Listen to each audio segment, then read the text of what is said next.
მოგესალმებით მეგობრებო, ეს არის უსაფრთხო კუთხის რიგით მერვე პოდკასტი და დღეს ჩვენი სტუმარია კიდევ ერთხელ ირაკლი არაბიძე. ირაკლი, მინდა პირველ რიგში მადლობა გადაგიხადო სტუმრობისთვის და ისიც აღვნიშნო, რომ ერთ-ერთი პირველი ის ადამიანი ხარ, რომელიც ჩვენს პროექტს დაწყების დღიდან გვერდში უდგახარ. აა გამარჯობა, მადლობა და თავის მხრივ მეც მინდა აღვნიშნო, რომ ის საქმე, რასაც თქვენ აკეთებთ, უკვე მერვე გადაცემა ამ სფეროს წინ წაწევის ერთ-ერთი უმნიშვნელოვანესი ნაწილია, მით უმეტეს ციფრულ ეპოქაში.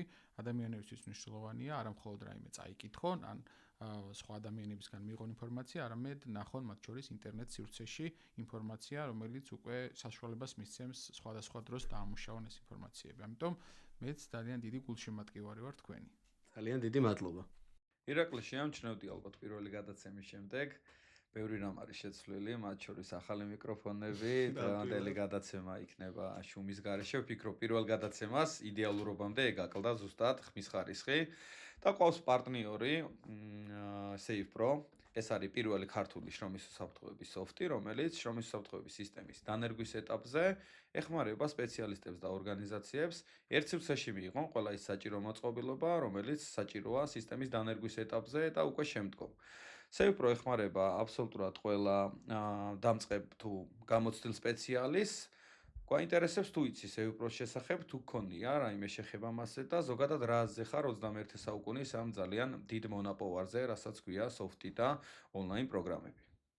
აი ზუსტად ეგ არის ის ერთ-ერთი მთავარი მომენტი, რომ 21 საუკუნე არის ციფრული ეპოქა. შესაბამისად, ციფრულ ეპოქაში ადამიანებს უფრო მეტად ჭირდებათ ციფრული ინსტრუმენტები და ნებისმიერი სოფტი, რომელიც ამ მიმართულებით არის და მით უმეტეს დარგისთვის, ალბათ კიდევ ერთი ნაბიჯია იმისთვის, რომ უფრო სრულყოფილი გახდეს. შესაბამისად, მეც მხოლოდ შემიძლია წარმატებები უსურვო ამ მიმართულებას.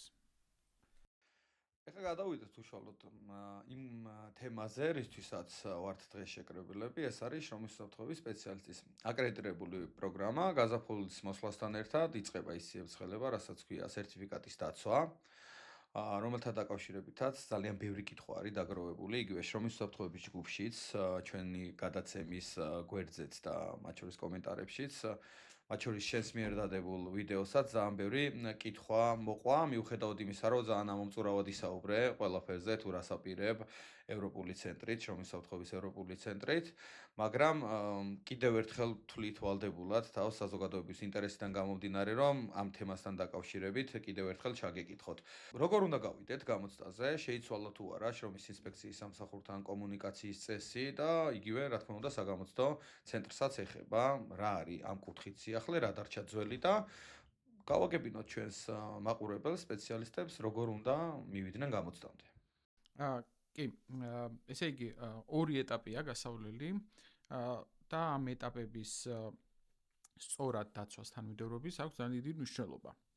პირველი, თუ ჩვენ ვსაუბრობთ სპეციალისტზე, ვინც სერტიფიცირებულია 2022 წლიდან და უკვე 2025 წლის მარტიდან ეტაპობრივად 2022 წლიდან სერტიფიცირებულ პირებს სერტიფიკატის მოქმედების ვადა გასდის.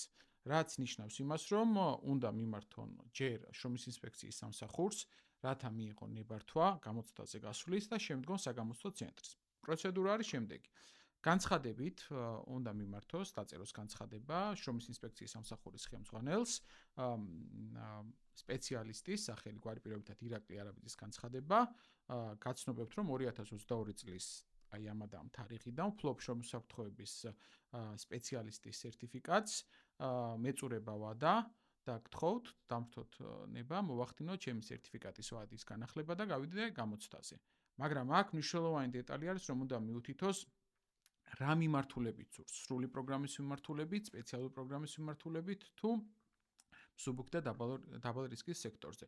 ანუ შეიძლება დახარვესდეს მისი განცხადება, თუ კი არ მიუთითებს რა მიმართულებით სურს. როგორც წესი 99.9% ქვეყანაში დღეს გვყავს სრული პროგრამის მიმართულებით და ანუ ასე ვთქვათ, აქცენტიც უფრო ჯობია რომ მათზე გავაკეთოთ. შესაბამისად განცხადებაში იწერება, რომ სურს გთხოვთ მომცეთ უფლება, გავიდე გამოცდაზე სრული პროგრამის მიმართულებით. განცხადება, რა თქმა უნდა, უნდა იყოს ხელმოწერილი და მასთან უნდა ერთვოდეს როგორც პირადობის დამადასტურებელი მოწმობა, ასევე სერტიფიკატის ასლი, რომელიც გვაქვს. თუმცა იდეაში შრომის ინსპექციის სამსახურს ისედაც აქვს ინფორმაცია ამ პირის შესახებ. ამის შემდეგ დაახლოებით, ასე ვთქვათ, ერთკვირიან ვადაში ინსპექციის სამსახური მას უბრუნებს პასუხს და აძლევს უფლებას, რომ გავიდეს გამოცდაზე და წერილში მოცემული არის 3 ძირითადი საგამოცდო ცენტრი, სადაც შეუძლია მოახდინოს კომპეტენციის დადასტურება. თბილისში ეს არის საქართველოს ეროვნული უნივერსიტეტი, SEU, აქამდე იყო შპს ტრენინგების ტრენინგ ცენტრი. ხო, შპს ტრენინგ სპეისი ზუსტად სახელი არ მახსოვს, რომელიც განთავსებული იყო საქართველოს ეროვნული უნივერსიტეტის შენობაში და ეხლა უკვე საქართველოს ეროვნული უნივერსიტეტის სახელია. ხოლო ბათუმში და ქუთაისში არა გვაქვს, ბათუმში გვაქვს 2 ესეთი ცენტრი, ერთი რობაქიძის უნივერსიტეტი და ერთი მეორე სახელით სიმართლე გითხრათ ზუსტად არ მახსოვს, კოლეჯი ანრი არის და იქ არის განლაგებული. ანუ ბათუმს 2 აქვს ესე იგი ცენტრი. ბათუმს 2 უფრო კომფორტული იქნება ბათუმში შევარება. არა და ქუთაისში უფრო. რიგები თუ დადგა თბილისში. ხო, ქუთაისს არა გვაქვს, დასავლეთში ასე ვთქვათ ბათუმში გვაქვს, თუმცა ხა კომფორტის კუთხით თუ შევხედავთ და გარემოს კუთხით, რა თქმა უნდა, SEU-ს გარემო ბევრად უფრო კი, შტამბეჭდავია, ზოგადად გარემოც უფრო მეტად შტამბეჭდავია. შესაბამისად, როდესაც მივიღებთ პასუხს შრომის ინსპექციის სამსახურიდან, ამ პასუხში მითითებული არის, რომ უნდა დაუკავშირდეთ მათ ცენტრს, რეკავთ ტელეფონის ნომერზე, ეუბნებით, რომ გვაქვს მიღებული თანხმობა და შემდგომში საგამოცდო ცენტრი ეუბნება ზუსტად რა არის საჭირო. ეს არის თანხის გადახდა 140 ლარის ოდენობით თბილისში და ბათუმშიც 1 ცენტს 140 ლარი აქვს, 120 ლარი. გადაიხდიან პირები ფულს, ქვით არ წარუდგენენ უშუალოდ შემდეგ ადგილზე მისვლისას საგამოცდო ცენტრს. ან მეილზე გააგზავნიან. როგორც წესი, ყველაფერი მეილზე ხდება, როგორც ინსპექციაში გაგზავნა ინფოლიო მოჰკოვჯიზე, ასევე ტრენინგ საგამოცდო ცენტრებში. არ არის რთული პროცედურა და სპეციალისტებს მოუწოდებთ, რომ კარგად მოგესმინონ და შემდგომ აღარ ექნებათ ის შეკითხვები, რა შეკითხვებიც ალბათ ყველაზე მეტად ეხა ჩვენში შენგესმის რა. კი და მგონი კარგი აზრი არის, რომ გამოქვეყნდეს თქვენ პოდკასტთან ერთად შესაბამისი ნიმუშები, როგორ უნდა მოახდინოთ უშუალოდ კორესპონდენცია შრომის ინსპექციის სამსახურთან. კი ბატონო, აუცილებლად. ირაკლი, მე მაინტერესებს რა შეიცვალა საგამოცდო საკითხებში და აი მინიმალური ზღვარი რა არის და შემდეგი დეტალები რო გავაცნოთ. ესე იგი, ჯერ ვთქვათ რა დარჩა და შემდგომში რა გვაქვს სიახლე. დარჩა გამოცდის ზღვარი, ანუ 2022 წელთან მიმართებაში გულისხმობთ, იმიტომ რომ ეხა ეს საკითხი ყველაზე მეტად მათთვის არის საინტერესო. საგამოცდო ზღვარი დარჩა 61 ქულა უნდა იქნეს გადალახული, ანუ 62 ქულა უნდა იყოს, რაც იმას ნიშნავს, რომ 38 შეცდომის უფლება აქვს პირს, როდესაც გამოცდაზე გადის. საგამოცდო კითხვები 2022 წელს იყო 59, 61 ან 62, ანუ ამ 3-დან ხდებოდა ასე ვთქვათ ლავირება.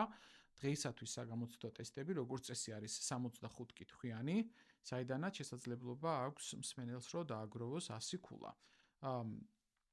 დაახლოებით 61 კითხვა არის ერთქულიანი, ან შეიძლება თითო 1 ან 2 იყოს გამორეული აქ ორქულიანი, ხოლო ბოლო 3 ან 4 კითხვა ეს არის უკვე დიდი მასშტაბური კითხვები შედარებით, სადაც არის 10 ქულა, 7 ქულა, 5 ქულა და ასე შემდეგ.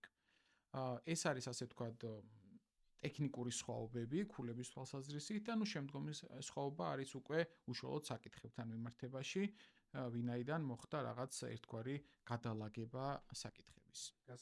საკითხებთან დაკავშირებით იყო ზუსტად ძალიან ბევრი კითხვა დასმული სხვადასხვა გვერდზე თუ პლატფორმაზე, ზოგი თვლის რომ შეიცვალა, არის ეგეთი მოსაზრებებიც. გამოცდა ვინც გამოვიდა და შევეკითხეთ, ზოგი იძახის რომ თითქმის იდენტური კითხვები იყო, რაც იყო 3 წლის უკან, ზოგი იძახის რომ არის სიახლეები. აი აქ კითხვებიდან გამომდინარე, მე ვადევა ესეთი 2 კითხვა რა. პირველი არის ის, თუ რისი უნდა გვეშინოდეს, რომელი კითხვების უნდა გვეშინოდეს, თუ გაქვს ამის შესახებ ინფორმაცია, რომელია ის რთული კითხვები, რომელმაც შეიძლება ნოკაუტში გაგვიშვას გამოცდის დროს და რომელია, ან თუნდაც ნოკაუტში ორივე შეიძლება პრინციპში დაგვაბნიოს ჩავჭრას, აგუჭრას იმ დონეზე, რომ დანარჩენ მარტივ კითხვებსაც ვეღარ გავუმკლავდეთ, აი თუ არის ესეთი და მეორე, რომელია ის უმარტივესი კითხვები, რომლებიც შეიძლება საჩუქრად ჩავთვალოთ გამოცდაზე. ხო, აი საჩუქარი კითხვები სიმართლე გითხრათ აღარ არის. ეხლა რატომ მაქვს ეს ინფორმაცია, ხო? ჩვენ თავადაც გავედით გამოცდებზე, ანუ 2022 წლის შემდეგ და ჩვენი თვალით ვნახეთ რეალურად რა ხდება და შევაფასეთ და ანალიზი გავაკეთეთ იმის თუ რა მოლოდინი უნდა გქონდეს. აი ეგ საჩუქარი კითხვები პრინციპში 2022 წელს იყო, ვინაიდან შეგეძლო 10-ან 15 ქულა მარტივად დაგეგროვებინა, თუ კი ერთმანეთის განასხვავებდი საფრთხეს და რისკს.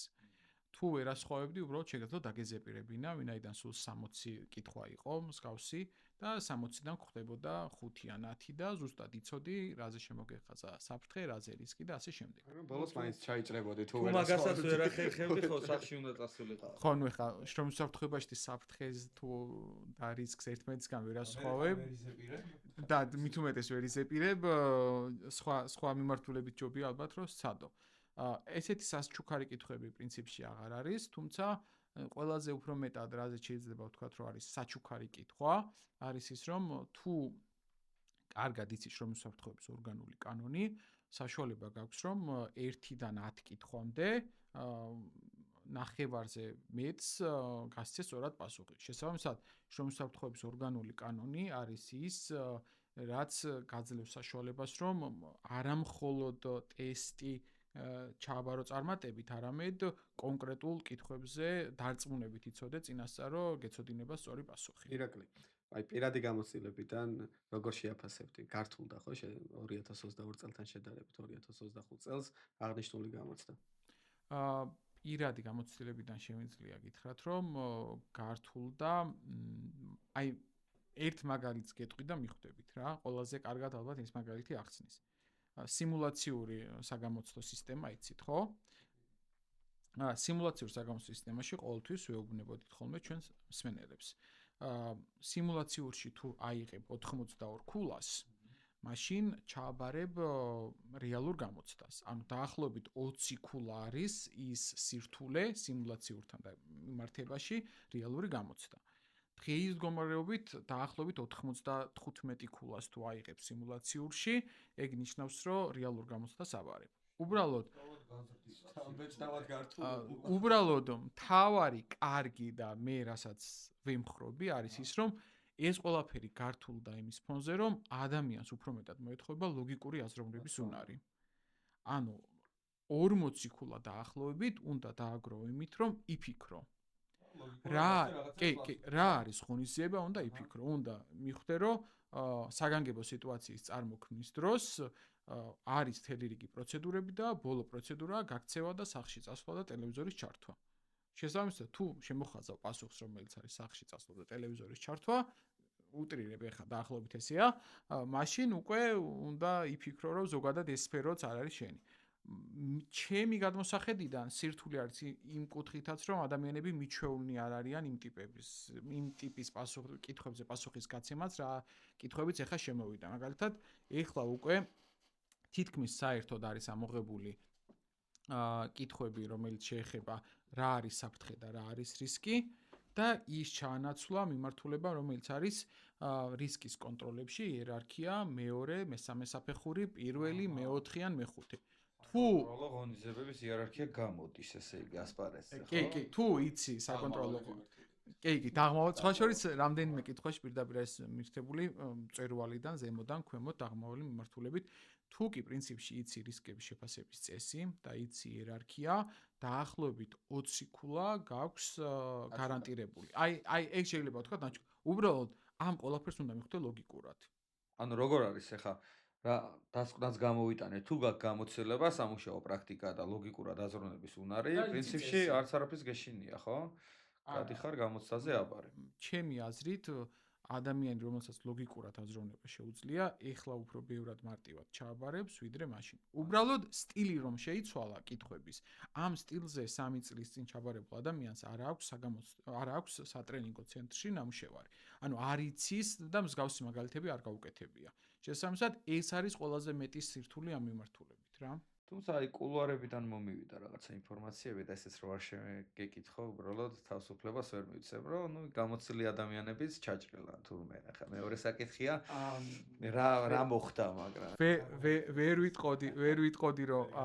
ვიტყოდი რომ სიმართლეა ჩაჭრის ნაწილში იმიტომ რომ ჩაჭრა გვაქვს ესე თქვა ბრჭყალებში როგორც უკვე ახსენეთ, ანუ ჩვენ ვამზადებთ პირებს, რომელსაც 2022 წლიდან ვადა გავვიდათ, ან ეტაპობრივად გავვად, გადავწყვეტ, რომ შრომსაფრთხოების ევროპული ცენტრით მოვამზადოთ და იმისთვის, რომ ვიცოდეთ ეფექტურად, ჩვენ თავადაც რა ტიპის კითხვები მოდის და რა მიმართულებით მოვამზადო, ის ავტორთა ჯგუფი, ვინც უნდა იყოს ერთის მხრივ ლექტორები, ან ვინც მუშაობენ ზოგადად საკითხებზე, შევდივართ საგამოცდომო ცენტრში და კანონით მინიჭებულ უფლებას ვიყენებთ სრულად, ჩავიჭრებით პირველ ჯერზე, ჩავიჭრებით მეორე ჯერზე და ეხლა სხვათა შორის მესამე ჯერზე ჩაჭრა, მესამე ჯერზე აღარ უნდა ჩავიჭრა, ხო, წესით, თორე მე უკვე კურსის გავლა მიწევს მეც.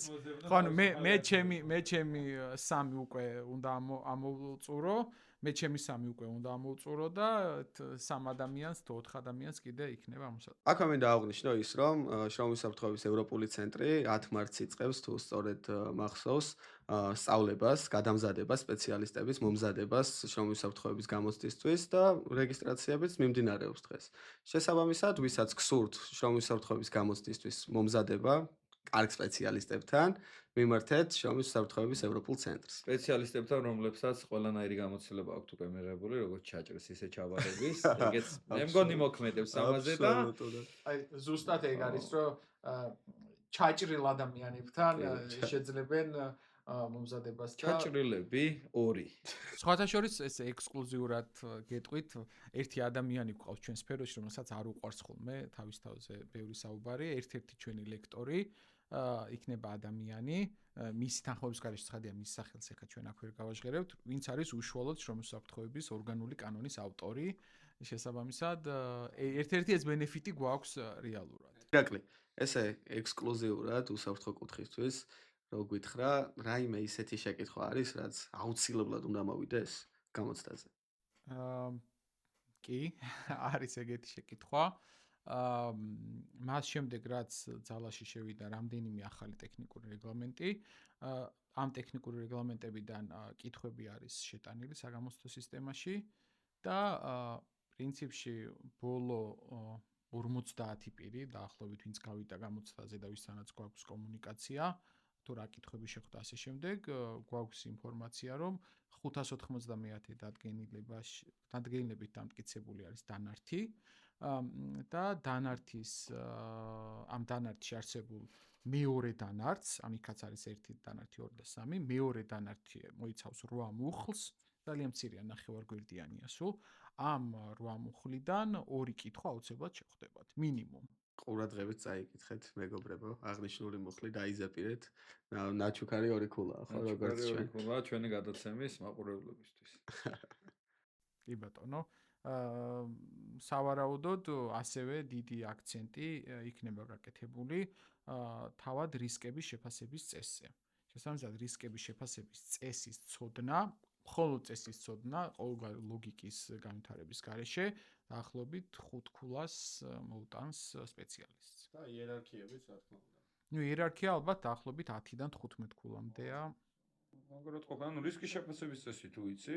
რისკის ორგანული კანონით 70% აბარი. რისკის შეფასების წესი თუ იცი, აი პროცენტულად რო ვთქვა, და ის ძალიან უხეშად რო ვთქვა, ხო, შრომსაფრთხოების ორგანული კანონით თუ იცი, დაახლოებით 10-დან 12 ქულამდე იღებ, იმიტომ რომ სხვა კითხვებშია გაფანტული ინფორმაცია. რისკის შეფასების 12 ქულა მაქსიმუმ ორგანული კანონი. რისკების შეფასების წეს პლუს იერარქია დაახლოებით 20 ქულა. 32 ქულამდე მაქსიმუმ რო ვთქვა, 32 და შემდგომ სიმაღლეზე მუშაობის წესები და სამშენებლო უსაფრთხოება, რომელშიც ასევე უნდა ვიგულისხმოთ ამ მოწყობილობების უსაფრთხოების წესი. ესეც დაახლოებით 10-12 ქულა უნდა ვიგულისხმოთ. 390? აი ეგ ცოტა შეტანებით ნაკლებად იქნება. მე რა მაინტერესებს, სავსებით შესაძლებელია, ხო, რომ 4-7-7-დან არ მოვიდეს რა, რომელიმე ვარიანტში კითხვები თუ უეჭველად მოვა. აი სხვაობა სხვათა შორის რა არის? 477 რეგლამენტიდან ადრე აუცილებლად მოვიდოდა 4-დან 6 კითხვამდე. აუცილებლად, ანუ 2022 წელს ეგრე იყო. დღეის მდგომარეობით დაიკლო კითხვების რაოდენობა, იმიტომ რომ ახალი რეგლამენტები რომ შემოვიდა, ბუნებრივია ახალი რეგლამენტები ითხოვენ თავის ადგილს, ხო, ამ სისტემაში. შესაბამისად, ყველას რაღაც მოაკლდა. მათ შორის მოაკლდა 477 რეგლამენტსაც და დღეის მდგომარეობით 2 ან 3 კითხვა მოდის სტაბილურად. თუმცა უნდა ვთქვათ, რომ მოდი ესეც ასე ვთქვათ, ექსკლუზიურად ვთქვათ, თქვენი გადაცემის მაყურებლისთვის, დიდტანიანი კითხვები, რომელიც შეიძლება იყოს 10 ან 15 ან 20 ქულიანი, სავარაუდოდ დაეთმობა სიმაღლეზე მუშაობის წესებს. შესაბამისად, სიმაღლეზე მუშაობის წესები თუ იცი, ძალიან კარგად გაქვს იმის და გაქვს კარგად გათვითცნობიერებული, ძალიან დიდი შანსი გაქვს იმის, რომ მიუახლოვდე ზღვარს. და აი თემატურად რო განვიხილოთ, მაღალქულიანი შეკითხვები. აი აქ რაზე უნდა გაამახვილონ ყურადღება, ძირითადად რა თემები არის გამოკვეთილი აღნიშნულ შეკითხვებში? ძირითადად არის 3 მიმართულება. პირველი მიმართულება არის, რომ რისკების შეფასების წესის შესაბამისად იერარქია უნდა გამოიყენოს სწორად და ეს ალბათ ლოგიკურად საკმაოდ მარტივი იქნება, უბრალოდ სწორად უნდა გესმოდეს საკითხები. მეორე ეს არის უბედური შემთხვევა უნდა გამოიძიო, ასე ვთქვათ, კონკრეტული შემთხვევა მოხდა რაღაც და უნდა დასახოს შესაბამისი ღონისძიებები. მესამე ეს არის ნებისმიერ ინდუსტრიაში, შეიძლება იყოს ზემომრეწველობა, მსუბუქი მრეწველობა, სამშენებლო მიმართულება, უნდა დასახო კონკრეტული ღონისძიებები, ანუ მოცემულია შემთხვევა, სადაც ცუდი მდგომარეობაა, აი პირობითად გვაქვს ქიმიკატების საწარმო, სადაც ტემპერატურა არის მაღალი და დასაქმებულები მუშაობენ ინდივიდუალური დაცვის საშუალებების გარეშე და დასმულია კითხვა დაგეგმის შესაბამისი ღონისძიებები. უკვე აქ დაახლოებით 10 ან 15 ქულიან ნაწილში უნდა ისაუბრო იმაზე და უნდა ამოიცნოს სწორად, რომ გჭირდება ინდივიდუალური დაცვის საშუალებებიც, გჭირდება კოლექტიური დაცვის საშუალებებიც, გჭირდება გადაწყვეტილებები, რომლებიც დამსაქმებელს აქვს მისაღები, აღმოფხრის თუ შემცირების გზით და ასე შემდეგ. შესაბამისად, ბოლო 3 ან 4 კითხვა გაძლევს დაახლოებით 50% იმისა, რომ ჩააბარო გამოცდა. ესე იგი, კარგად უნდა იცოდე დედა აზრი საფრთხეების და რისკების. კი, კარგად უნდა იცოდე, თუმცა უნდა ვთქვათ ის, რომ მხოლოდ ამ 3 ან 4 კითხვის იმედად გამოცდაზე გასვლას აზრი არ აქვს, ვინაიდან საკმაოდ დიდი ოდენობით ხდება კითხვების შრომის ჰიგიენიდან, ანუ ფაქტობრივად ვთქვათ, რომ პირველი 10 კითხვის შემდეგ, როდესაც კანონმდებლობას მოილევს საგამოცდო სისტემა, სანამ გადავა ბოლოს ქელტანიან კითხვებზე, შეეხება აბსოლუტურად ყველაფერს. როგორც შახტებს, მაღაროებს, ფეროშინადობთა წარმოებებს, მაიონებელ გამოსხივებას, არ მაიონებელ გამოსხივებას, დაცვის საშუალებებს. კი, ქალბატონი ლუცინდა ჩხეიძის ქალბატონი ლუცინდა ჩხეიძის წიგნი საკმაოდ აქტუალურია დღესაც და ბატონი რევაზ კვერენჩხილაძის წიგნიც ჰიგიენასთან დაკავშირებით. მაგ თემაზე ყოველთვის ესეთი ეს არის ხოლმე რთული კითხვები მოდის ხოლმე რა. და მე სხვათა შორის ეს ანიან კითხვებზე რომ საუბრობდით იმას რომ დაუბრუნდე, 3 წელს უკან რო ვაბარებდი, შემხვდა მაღაროები. ანუ სავარაუდოდ დატოვებულია ეგ კითხვა, შეიძლება მახსოვს ძალიან ვიწვალე მაგაზე, იმიტომ რომ უნდა ვაღიარო საერთოდ არ მაქვს მაღაროსთან არათუ შეხება, არამედ ნამყოფიც კი არ ვარ მაღაროს სიახლოვეს და კარიერებიც და გამიჭირდა მაგრად მაშინ. პრინციპში, აი როცა ვამბობთ, რომ სირთულე სად არის, ლოგიკურად ერთია რომ ამოიცნო, მაგრამ გაგვიჭირდება ალბათ, იმიტომ რომ არ გვაქვს შეხება. მაღაროები, შახტები, მინის წარმოება და ფეროშინადობთა წარმოება დღესაც აქტიურად არის გამოყენებული და ნებისმიერ პირს, როდესაც გავა გამოცდაზე და პირადი ნომრის შეყვანის შემდეგ პროგრამა ჩაირთვება, შეიძლება პროგრამამ ავტომატურად დაუგენერიროს ერთ-ერთი ეს კითხვა 10 ან 15 ქულიანად. ირაკლი, ესეთი კითხვა მაქვს, მოკლედ, ევროპული ცენტრი კი ბატონო იწყებს გადამზადებას, თუმცა ამ გადამზადების გარეშე თუ არის შესაძლებელი მომზადება და მარტო იმიტირებული ტესტების იმედზე თუ შეიძლება გამოცდაზე გასვლა და ამ ბევრი ვარჯიშით ისევ და ისევ იმიტირებული ტესტებით და რეგლამენტების კითხვით სასურველი შედეგის დადება. თუნდაც ზღურის გადალახვა. აი უნივერსიტეტში სანამ გამოცდაზე მიდიოდი 2 დღით ადრე რომ რაღაცებს მოამზადებდი. მაგის იმედზე. აი უნივერსიტეტის მაგალითი ალბათ არ გამოგვადგება, იმიტომ რომ პრაქტიკულად გამორიცხულია რომ ეგრე ჩააბარო, თუმცა უნდა დაუშვათ ის მოცემულობა, რომ ეს არის ტესტირება, ხო? სადაც ჩვენ არა ხელით შეგვყავს სწორი პასუხები, არამედ ვირჩევთ 4 ან 5 ჩამონათვალიდან, ხო? შესაბამისად, თუ ადამიანი იღბლიანია, რა თქმა უნდა, შეიძლება ასევე ქულა იყოს, ხო?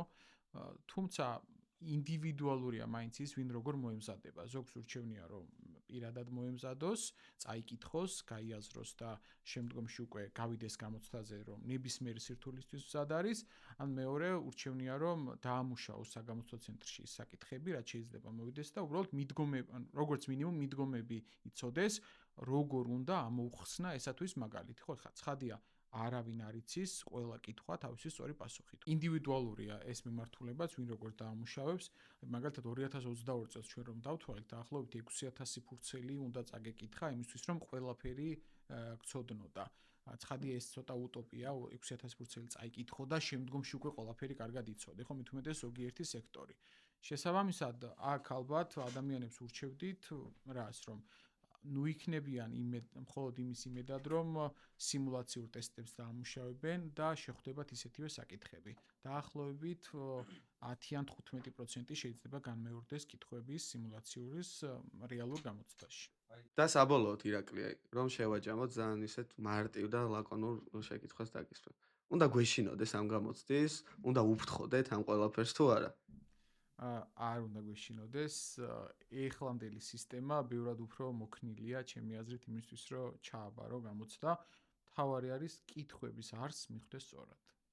გვინდა ერთ სასიამოვნო სიახლის შესახებაც მოგაწოდოთ ინფორმაცია უახლოეს პერიოდში ჩვენი მაყურებლებისთვის ვაპირებთ დავაორგანიზოთ ვორქშოპი შრომის უსაფრთხოების საკითხებთან დაკავშირებით. ერთ-ერთი ესეთი თემა იქნება 591 დადგენილება, რომელიც ირაკლიმაც ახსენა, რომ მოდის საგამოცდოთ და გირჩევთ ყველას, რომ თვალი მიადევნოთ ჩვენს Facebook გვერდს, YouTube გვერდს. ორივეგან დავაანონსებთ, ასე ვთქვათ, ვორქშოპის შესახებ ინფორმაციას და გვექნება პირველი თემა მეოთხე დანართის შევსება, თუ როგორ უნდა შევავსოთ სწორად ეს დანართი და აქვე სტატისტიკების შესახებაც, რომელიც ვოუთის გავაკეთეთ შრომის უსაფრთხოების ჯგუფში, გვეტყვის ნიკოლოზი, რა შედეგებზე გავედით. გაიმარჯვა 591 დადგენილება. და 591 დადგენილება დანართი 1 და დანართი 4-ის განსაზღვრისა და შევსების წესი დაუოუთა ხმამისა, მეგობრებო, 70 ადამიანმა. 477 დადგენილება და მასში შემავალი ცვლილებებიც ჰქონდა, ერთ-ერთ ოპშენად და აქ 61 ხმა ჰქონდა და სამუშაო სივრცეში რისკების და შეფასების წესი. სხვათა შორის 62 არ იყო მონიშნული სამი სავარაუდო თემა მივეცით და ხო, ბატონ უგზარ ციხეშვილის ინიციატივა ჩართულობისთვის და მინდა გითხრათ, რომ ხმის მიცემის პერიოდი დასრულდა და გაიმარჯვა 591 დადგენილება. რადგან დღეს საგამოცდო საკითხებზე ვსაუბრობთ, მე ცოტა ასე ვთქვათ, შევეწინააღმდეგები მიმართულებას, რომელიც თქვენ უნდა განავითაროთ საგამოცდო პერსპექტივიდან. მე ვისურვებდი, რომ ყოფილიყო 477 და რისკების შეფასება, იმიტომ რომ ეს არის ის ერთ-ერთი საკითხები, რომლის ირგვლივაც ტრიალებს საგამოცდო. ეს ხალხმა ინება ბატონო ირაკლი. ირაკლი, შენ ვის მიეცი ხმა, რომელ საკითხს მიეცი ხმა? მე ხმა მივეცი რისკების შეფასებას.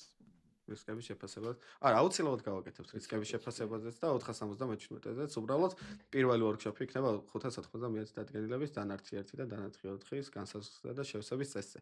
უახლოეს პერიოდში მოგაწოდეთ ინფორმაციას თუ სად ჩატარდება. იდეაში ჩვენთანაც რომ ჩავატაროთ აქ მაღლა ოღონდ მაყურებლებო.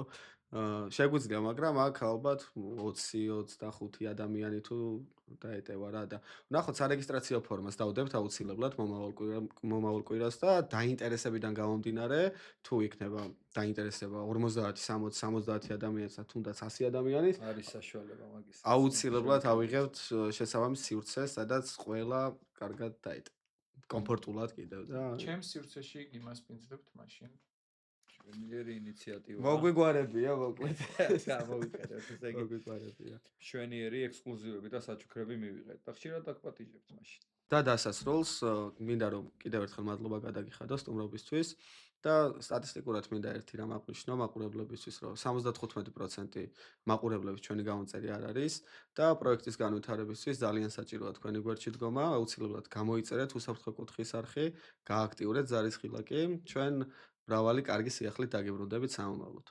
მომავალ შეხვედრამდე.